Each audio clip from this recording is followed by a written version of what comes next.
Good evening and welcome. Dikgang tsa nako ya boroba bongwe o di tlisetswa ke nna ga ke se tlhabiwe maitseboeng ano. This hello everyone. This is a live rant. Welcome. Basically, this is just me talking, right? It's been a while since I've done this. I think the last live I did was during the general elections, yes, in South Africa. I think just after.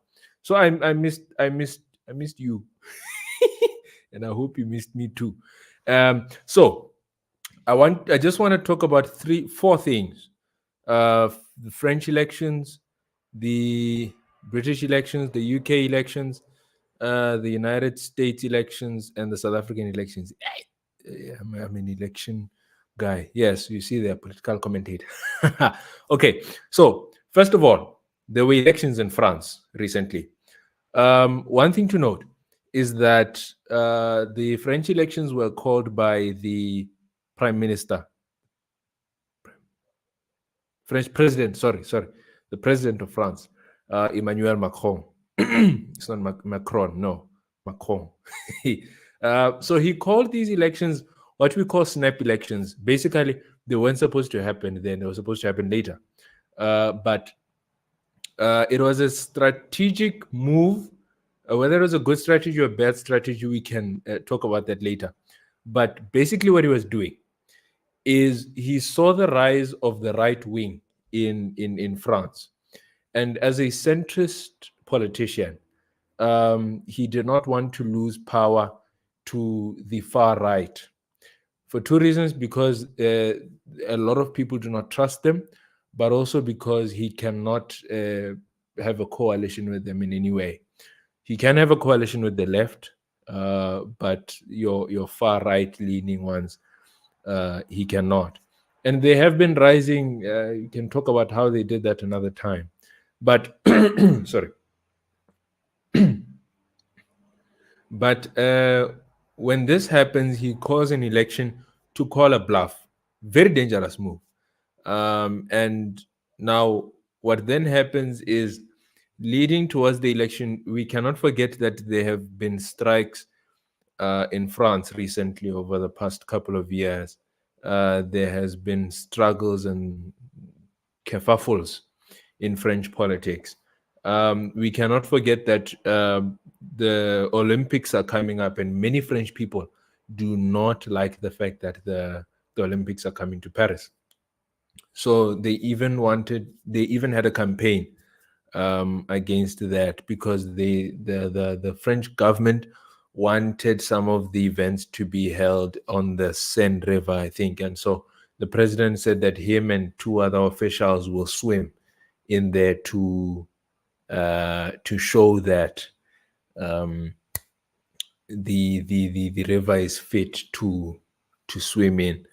Many people said they will do things in the river to make sure that it is not fit to be swum, to go inside. Yes. So so then what then happens is billions of dollars have gone into cleaning the river. The river is not clean enough. So then we'll see what happens. So when the election comes in, a lot of things have been happening in France. People are unhappy. The far right movement is coming up. It is growing. People are starting to like it. People are starting to support it. Emmanuel Macron is losing his base. His party is losing its base, the Ensemble Party. And then you have the ones on the left and the ones on the right. Now, the way French elections work, there's a first round, right? Round one, fight. And then the top 2 or 3 are taken. When the top 2 or 3 are taken, they go to the next round, and then baba, we see who the winner is. Now, in the first round, the far right party won, right? And so, which meant that the left and Emmanuel Macron were in a mess in parliament. They had lost their base. And so, going into the second round of elections, Macron's party was third, and luckily it went through. So in many constituencies, there was that what they call a triangulaire, where no party wins, and there's a three. No, sorry, where three parties are eligible to go into the next round. So when that triangular happens, the center, Macron, and the left. So let me put it this way: the ANC and the EFF negotiate to keep the DA out, not DA, FF plus. Yes, I think yes, that's you're more right. I think so. The ANC in France and the DA in France and the EFF in France negotiate to say, okay, I will step down in some constituencies, you'll step down in other constituencies, so that we can keep those guys out. And so after that happens, the far right party loses. But there is still not, the majority is with the left. And when the majority is with the left in parliament, and then the second is Macron's party, and then the far right party, and then other parties or other seats allocations, however.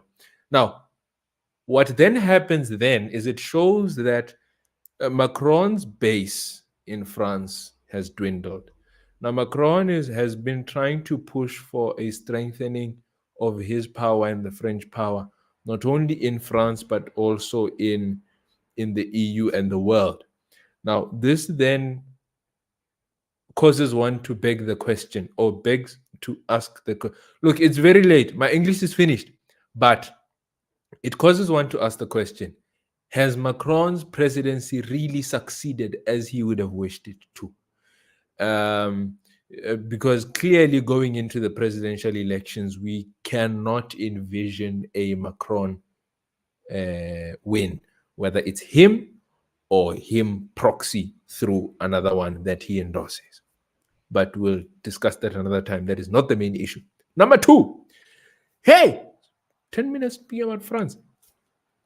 Number two, the UK. So again, the British Prime Minister, then former Prime Minister Rishi Sunak, called for an election. The election was supposed to be sometime in the summer, so from August onwards. Then he decided, you know what? I'm going to call an election soon, in a few weeks. A snap election again. So no one knows why he calls the election. Is it because he wants to scare the Labour into having a flimsy manifesto? Is it because he knows something? Is it because he just wants to leave as soon as possible? Is it because no one knows what's going on? And so everybody's shocked. We're wondering, hey, why now the new election? And so when this happens, he calls the election, Labour consolidates itself, the Conservative Party starts to fight. Some people do not believe that Rishi Sunak should be staying in. Some people do not believe that the election should be happening at all this soon. Many people are not ready for the election. And so going into the election, I mean, when you look at the debates, it's quite finicky. Many points are you can see that in a lot of places, these are people scratching for points, and some political some points for political expediency. But you look at these and you wonder what's going on. And the Labour had already had a lead in the polls. Many people were supporting the Labour Party. But now after this, many people were moving towards the Labour Party even more. Rishi Sunak tried to campaign, to push, but they failed. And so after that, in his last speech as Prime Minister, he apologized. He said he's sorry and he will, at some point soon, resign as the leader of the Conservative Party. But here's what's interesting. In the going into Parliament now, because they have now sworn in their MPs, going into Parliament, what do you realize is something very interesting. Number one, The speaker, when appointed as speaker, when elected as speaker, must withdraw from their party. So right now you have a Labour, Sir Lindsay Hoyle, who has been elected, a member of the Labour Party, who's been elected to be Speaker of Parliament, who is now independent. I think it's something that we must not just let go. That the Speaker's duty must be to serve all parts of Parliament and to serve Parliament in its entirety. And therefore, it is very risky to have a partisan speaker. And therefore, why can we not have independents running as speakers? But that's besides the point. That's a story for another day. But what happens then is that Rishi Sunak also apologizes because many of the people in his party lost their seats because of decisions that were made by him, by his government, by his predecessors, and the election itself. But it's also fair to say that Sunak is suffering from not only his blunders, but the blunders of his predecessors. The Conservative Party has been there for 14 years, and it is very interesting that none of them have served a full term towards its end. So, Theresa May, who comes first, Theresa May or David Cameron? Either one. Theresa May does not serve a full term. David Cameron, Theresa May resigns. Actually, let me check. I don't want to lie to you.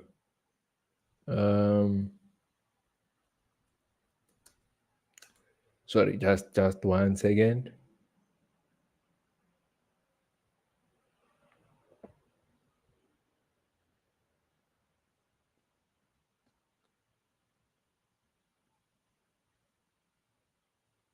Sorry, David Cameron. Yes, David Cameron came first. David Cameron was elected. I believe he was elected again, and then he resigned. Theresa May comes in, she resigns. Boris Johnson comes in, he has a scandal, he resigns. Boris Johnson comes in, resigns. Liz Truss comes in for under 50 days, not even 2 months. A cabbage lasted longer than her prime ministership. She resigns. Rishi Sunak comes in. He over about 2 years, and he hasn't served a full term, and he is defeated. So I cannot, in earnest, say that he has suffered because of his blunders alone. I believe that he carries the brunt of 14 years of Tory leadership, and therefore, the world, the UK and the world alike, are looking towards Sir Keir Starmer, the new prime minister, and his new government, on how the Labour Party will run government and how they will relate with the world. We wish them the best. A friend of theirs in Botswana, the BCP, has expressed continued support. But we wish to see what will happen in the United Kingdom. It is very interesting that the affirmation and the swearing or the oath of office for the MP is towards the king, his heirs, and his successors. Very interesting, but that's a story for another day. The US. Recently, we had a presidential debate between the Democratic nominee, who is President Joseph R. Biden, and the Republican nominee, who is former President Donald J. Trump. Now, that has sparked a lot of controversy. Now, immediately when you look on stage. Um, First of all, these are two men over 75, both vying for the presidency. Number two, Joe Biden is a little older and a little slower than he was in 2020 or in 29. Yes, in 2020. Um, and when you listen to the debates, there were times where Joe Biden would lose his train of thought. There were times where he would stammer and stumble on his words. There were times when he couldn't keep up with Trump. Now Trump's pace is fast. He's there. He's saying things. He's saying things. I'll beat you in golf. Sometimes very random things. And after the debate, many people said Trump lied so much. Now here's the weird part. On the stage, you have a man who may be too old to be running again, and a man who is a convicted felon and is fearful of the truth. The question then becomes, who do the Americans choose? The question then becomes for many analysts and commentators, are these the choices that the Americans have to choose between? That's a very difficult choice. It's choosing between a rock and a hard place. But what is interesting then is that many Democrats are calling for a convention at which Biden will be replaced as the nominee for the Democratic Party. That would be very interesting to see transpire. I don't want to take too long. The last point. France, UK, US. Yes, the last one. Let's talk about South Africa. Now, South Africa recently came out of their general elections, where we saw the ANC drop to a 41.1% of the vote. The DA was at about 22%. The MK was at a 14 point something percent. The EFF was at about 9 point something percent, and so on and so forth. So what then happens is there is a negotiation. What's going to happen? The ANC, rather than calling for coalition partners, becomes strategic and says we're calling for a government of national unity.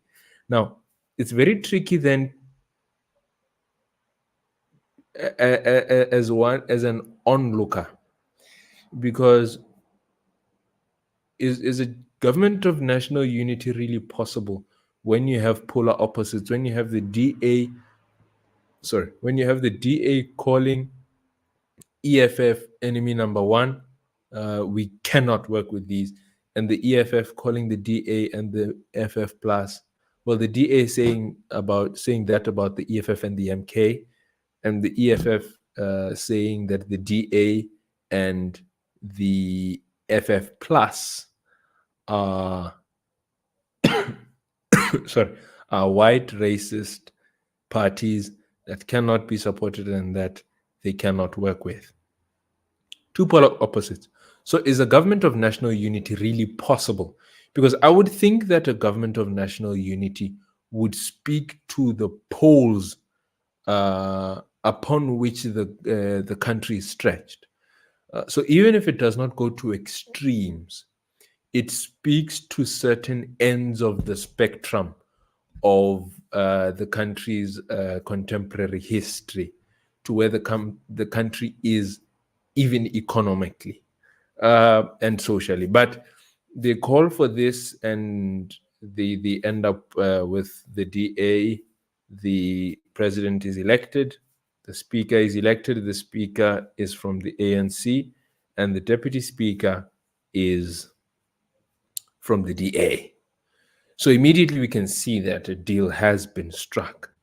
The deal was struck on the day of the first sitting of Parliament.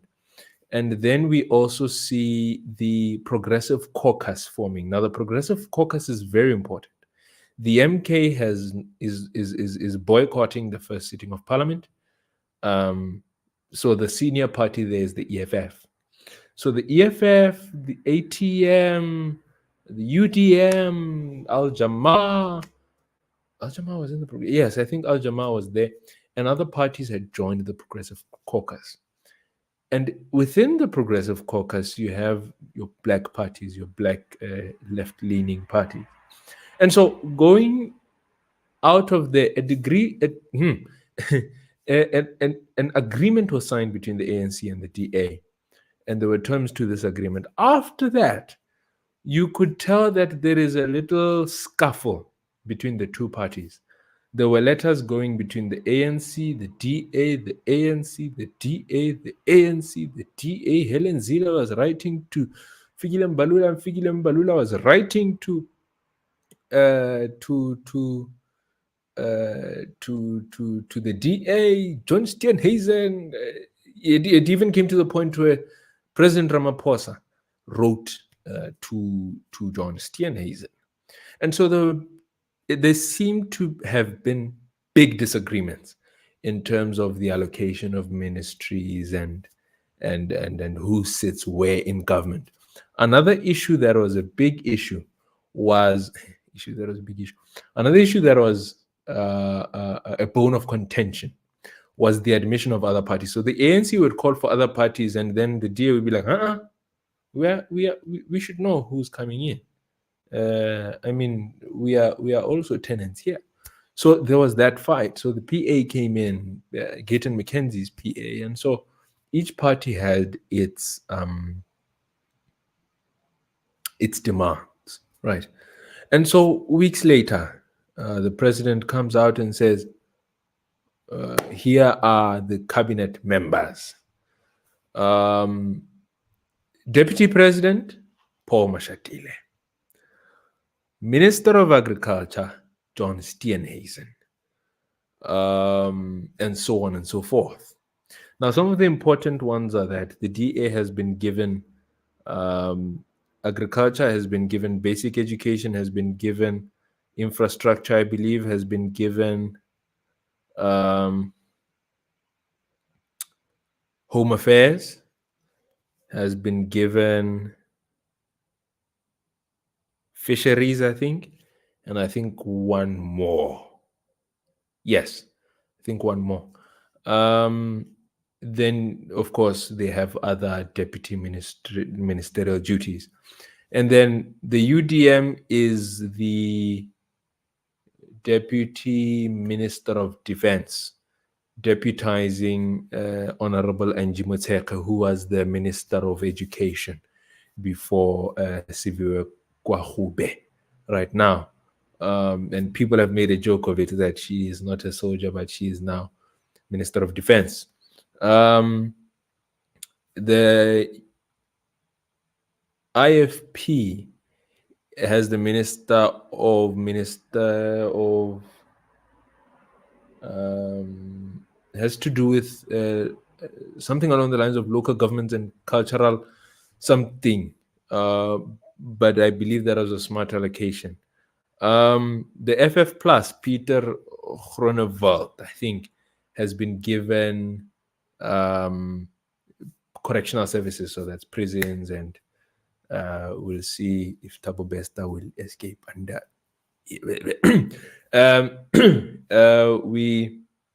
We then also see what's this other one?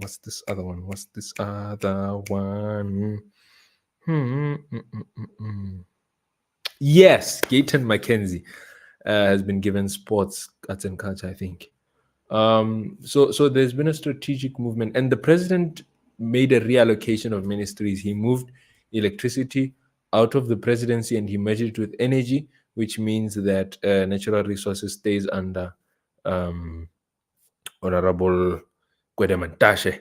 Then he made a few other adjustments. I think he moved public works, which then moves it out of the DA. So now the question then becomes, how will the GNU govern? Because it's easy to govern as an ANC, because there is a point at which you meet, even if you may deviate.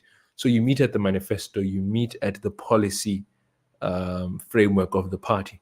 But with the GNU, as with any coalition, it becomes very difficult, especially when it's been put together so quickly. So the question becomes, how will they govern? Will each ministry do what it wants? Because clearly the DA has its own agenda. The DA seems to wish to prove a point that they should be in government. Um, the ANC, of course, will do its own thing, but it will be very interesting to see the cohesion between all the members of the GNU. It will also be interesting to see them sitting in parliament. It seems that the DA still wants to sit on the opposition side. Now, in one of their committee meetings, Honorable the People's Bay, Honorable Ndlozi, says that all members of the GNU must sit on the ruling side because they're part of government, which is a very fair argument. In essence, the DA is not opposition. They are a member of the government of national unity, which means that they're a member of government and they're on the ruling side. So they cannot really act as opposition. But it's very interesting that the DA seems to have one foot in, one foot out, because I believe at the inauguration of the president, when asked about the Pala issue, Honorable Steenhuisen said that they will not pursue it in Parliament, as Helen Ziller had said, but it's in court. And so they will hear what the court says. That says to me, as a listener, as a commentator, that there is no security within the GNU. It seems that the DA may play against the ANC at any point, for whatever reason. But of course, we are just commentators. I'm not an analyst, neither am I a member of the GNU. But it will be very interesting to see. The MK will then be leading the opposition, followed by the EFF, both being members of the Progressive Caucus.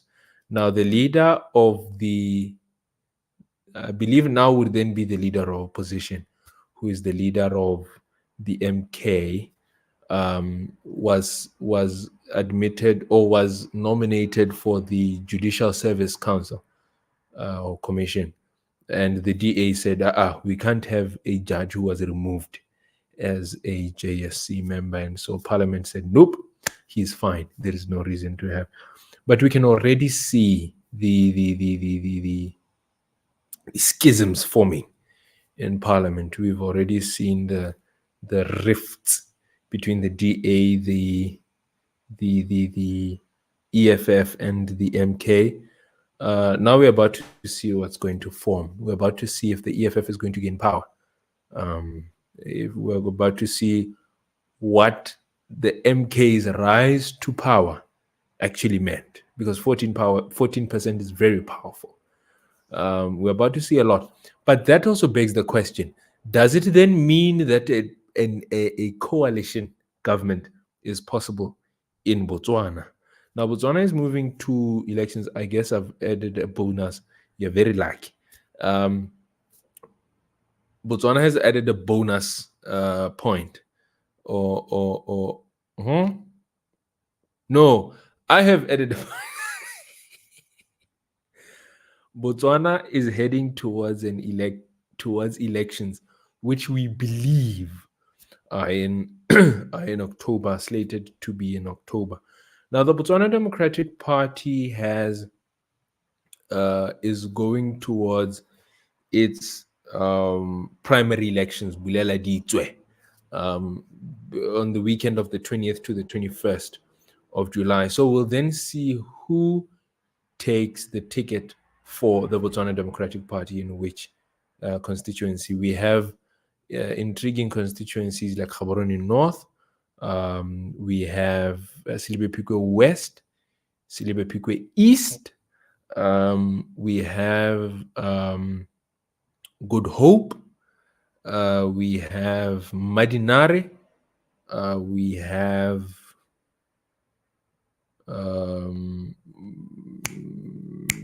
Mogoditane. We have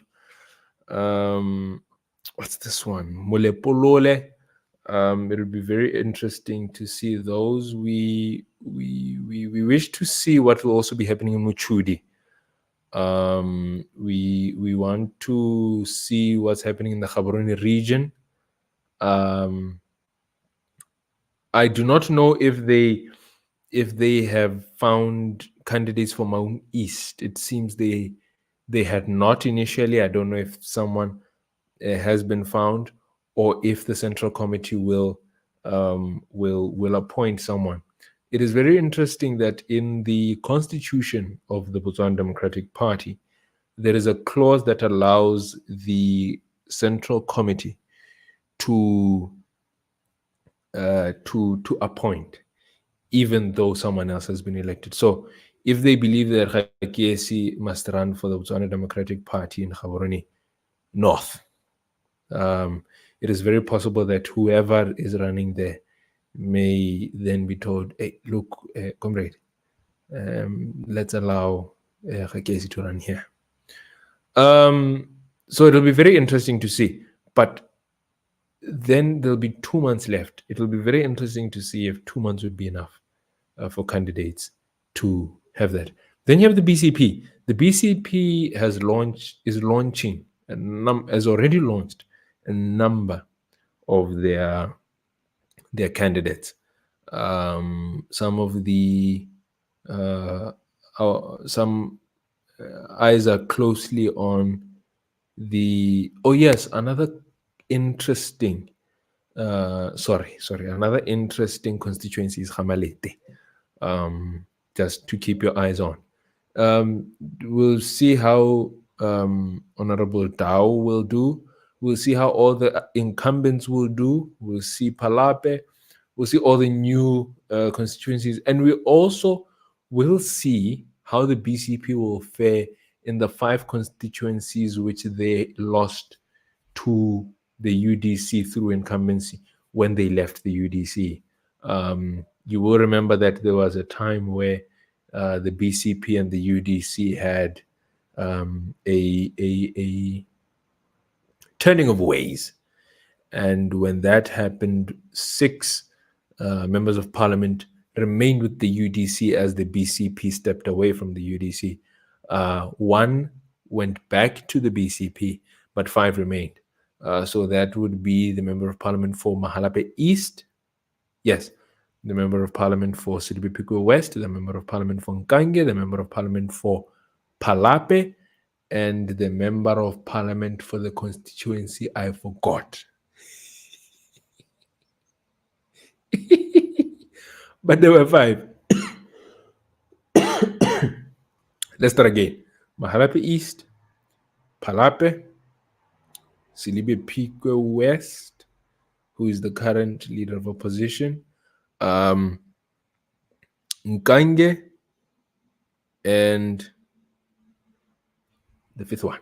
Yes. And so now we'll see how the BCP will fare. The UDC, on the other hand, has recently come out of negotiations on the parliamentary level. So one member of parliament candidate has been launched, who is the vice president of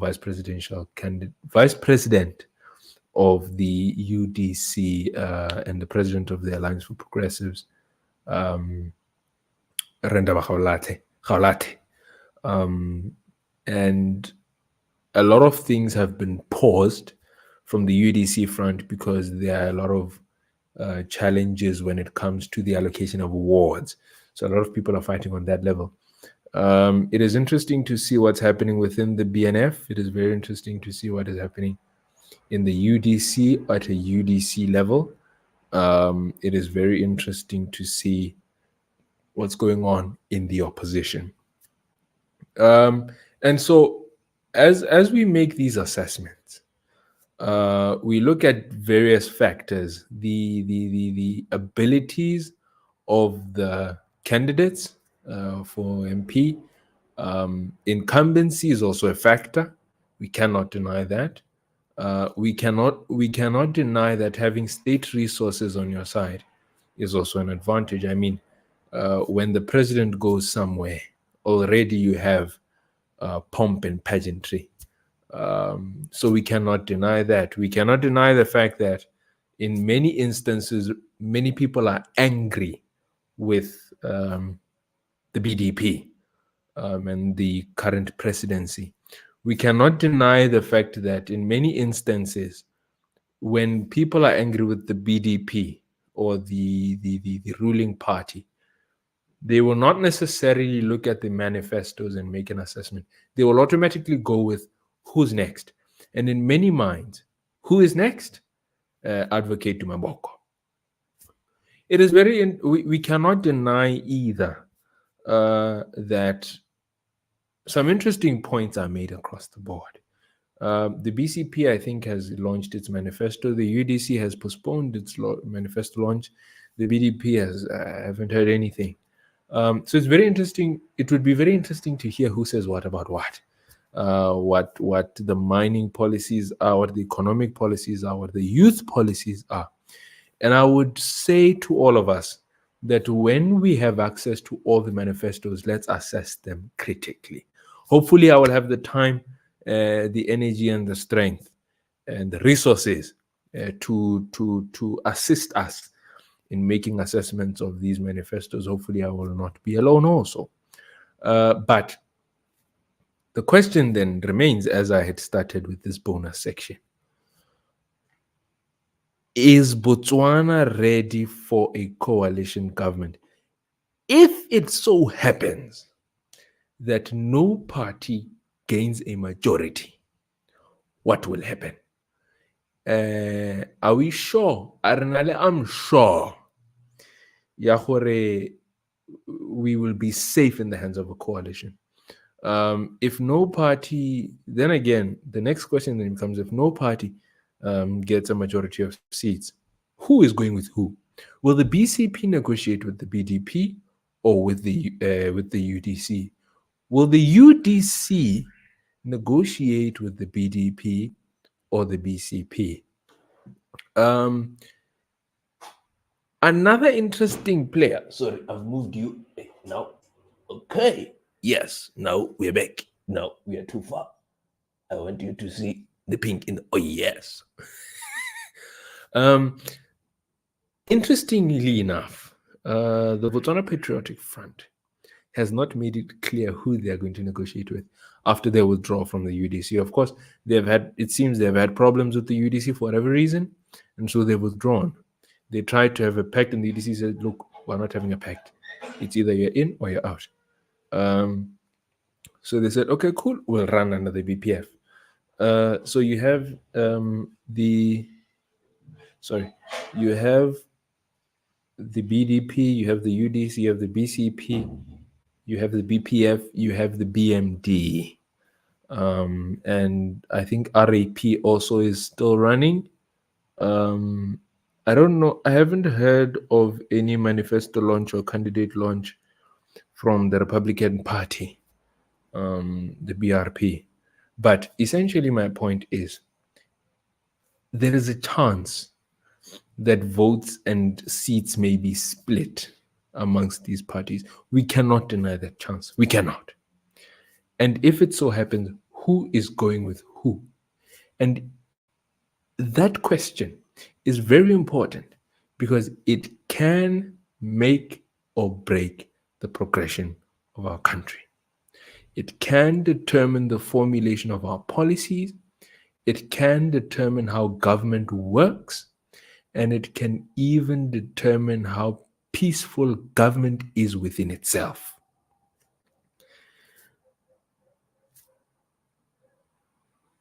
I've been talking for 42 minutes. 42. Hello. 42. No, I think it's time that BTV, YTV, SABC make a decision to just absorb me as a. But yeah, thank you very much for listening to my rant. My name is Rakes Kabiwe. Yeah, I guess that's it. Yeah, there are no comments. Oh yes, the last thing: like, subscribe, share, comment. If there are any questions, if there are any comments, if there are any additions, subtractions, I got then somewhere. Keep it to yourself. Okay, I'm joking. Not really. But if there is anything, um, let's talk. More is coming. Like and subscribe. Facebook, YouTube, Instagram, TikTok. We are there. More is coming. Be there or be square. What else do people say? Halala.